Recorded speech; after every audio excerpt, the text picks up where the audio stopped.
Hey everyone, welcome back. Ready for a deep dive. Today we're tackling something, well, pretty important, heart health. Absolutely, it's a big one. It can feel kind of overwhelming sometimes, all the information out there. Yeah. But it really doesn't have to be. That's right. And that's what we're diving into today, making heart health, I don't know, a little less mysterious and hopefully a lot more manageable. I like that. Demystifying heart health. Exactly. And we found this podcast episode, actually, the best health facts for a strong heart, they called it. Oh, interesting. And let me tell you, it was eye-opening. Like, did you know your heart pumps 2,000 gallons of blood daily? 2,000 gallons every day. That's incredible. Right. It's like a small swimming pool's worth. Uh-huh. Crazy. It really puts into perspective just how hard our hearts are working for us constantly, and all the more reason to take care of them. Yeah, no kidding. And I'll be honest, for a long time, I kind of thought heart health, that's for, later. But I'm starting to realize that's not really the whole story. Not at all. Heart health is a lifelong journey, and it's something that we should be thinking about at every age. So it's not just about preventing something way down the line, but feeling our best right now. Exactly. It's about feeling your best right now and setting yourself up for a healthier future. And a big part of that is understanding just how important the heart is. I mean, it's not just pumping blood, it's delivering oxygen and nutrients to every single cell in our body. Wow. I never thought about it like that. It's the engine that keeps everything else running. So when we talk about heart health, we're really talking about, well, everything. In a way, yes, because a healthy heart is crucial for a healthy body and a healthy life. Okay, that makes a lot of sense.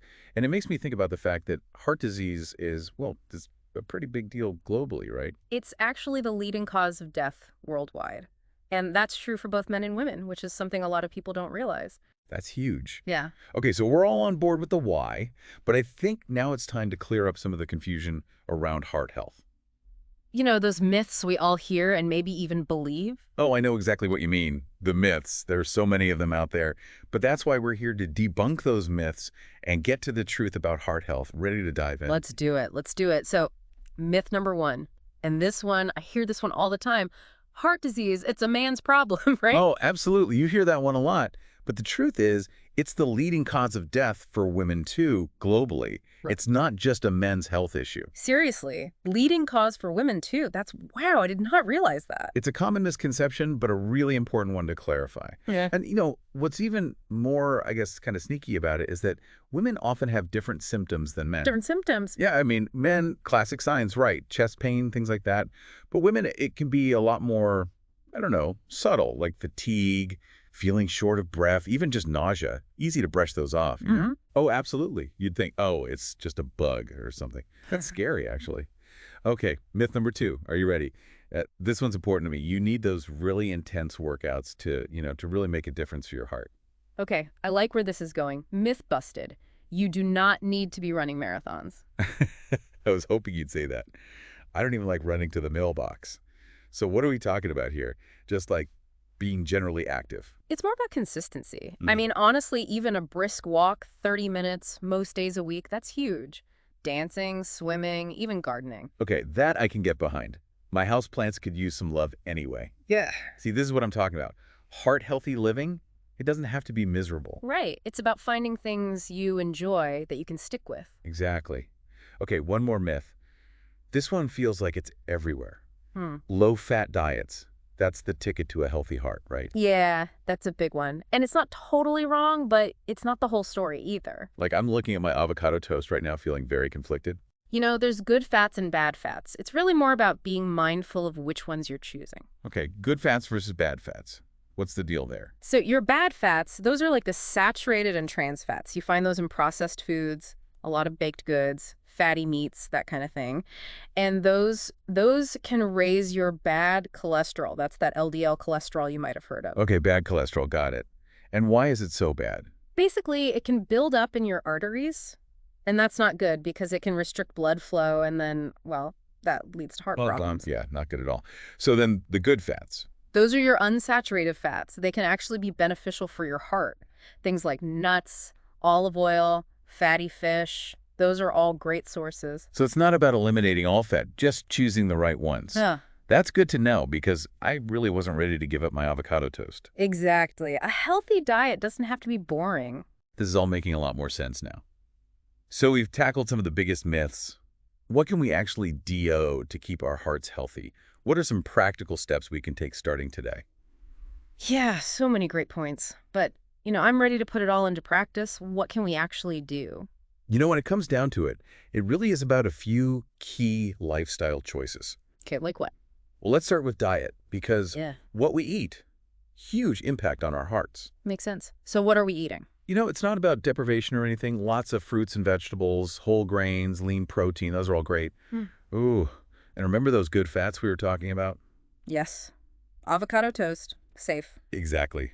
Olive oil avocados, heart healthy and delicious. See, this is what I like to hear. Okay, so diet. Check. What about exercise? I'm hoping you're going to tell me I don't need to be, like, training for a marathon or anything. You're reading my mind. Remember, consistency over intensity. Even just a brisk 30-minute walk most days of the week can make a huge difference for your heart. Okay, that's doable. And if walking isn't your thing, there are so many other ways to get moving. Dancing, swimming. Gardening. Right, whatever you enjoy and can stick with is about finding that thing you love and making it part of your routine. Speaking of routines, how much does stress play into all of this? It feels like we're constantly on these days. It's true. We live in a pretty fast-paced world. And chronic stress, really bad for your heart. We're not just talking about the occasional deadline either. That day-to-day stress, it can lead to high blood pressure, all sorts of things you don't want. So stress management isn't just like a nice to have, it's essential. Absolutely. And, this is especially true for women because remember how we were talking about how their heart attack symptoms are often more subtle? Right, it all ties together. Exactly. It's all connected. So finding healthy ways to manage that stress is key. Meditation, spending time in nature, even just carving out some time for a hobby you love. Anything that helps you unwind. Love it. Prioritize yourself. Okay, so we've got diet, exercise, stress management. What else should we keep in mind when it comes to heart health? What about, like, smoking? Oh, that's a big one. Probably the single most impactful change you can make for your heart health is to quit smoking. It's true, it comes up every time we talk about health. For good reason. And, if you are smoking, there are so many resources out there to help you quit. That's so important to remember. Okay, we've covered a lot of ground here, but for those listening who want to, like, dive even deeper into heart health, what are some of the more, I don't know, surprising things we learned from this deep dive? So many. One thing that really got me thinking was the whole LDL versus HDL cholesterol thing. Remember how we talked about LDL being the bad kind? Yeah, the bad cholesterol. Got it. So what about it? Well, HDL, that's your good cholesterol. Okay, why is it good? It basically acts like a little cleanup crew in your arteries. Helps clear out that bad LDL cholesterol. Huh, I did not know that. So it's not just about lowering cholesterol overall, it's about making sure you've got the right balance. Exactly. And there are things you can do to influence that through diet, lifestyle, all of that. Okay, so interesting. What else? This goes back to what we were talking about earlier, but that link between chronic stress and high blood pressure, super important to remember. And it really highlights just how vital those stress reduction techniques are. Yeah.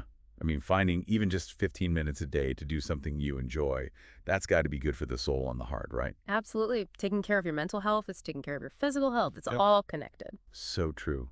Oh, one last thing I got to ask. Alcohol. What's the verdict these days? It seems like the advice changes all the time. It is a bit of a confusing one, isn't it? The research is always evolving. But here's the thing. Moderate consumption of red wine might actually have some heart health benefit. Okay, interesting. I'm sure our listeners who enjoy a glass of red wine are happy to hear that, but I'm guessing there's a catch. There's always a catch. The key word there is moderate. Excessive drinking, definitely not heart healthy. So maybe a glass of red wine with dinner a couple of nights a week, not a whole bottle. Exactly. Everything in moderation. I think that's a good rule of thumb for, well, pretty much everything. Wow, this has been such an eye-opening deep dive. We've talked about everything from good fats and bad fats to the power of a brisk walk and finding those moments of peace in our crazy busy days. It really all comes down to making small, sustainable changes that support our overall well-being, and that includes our heart health.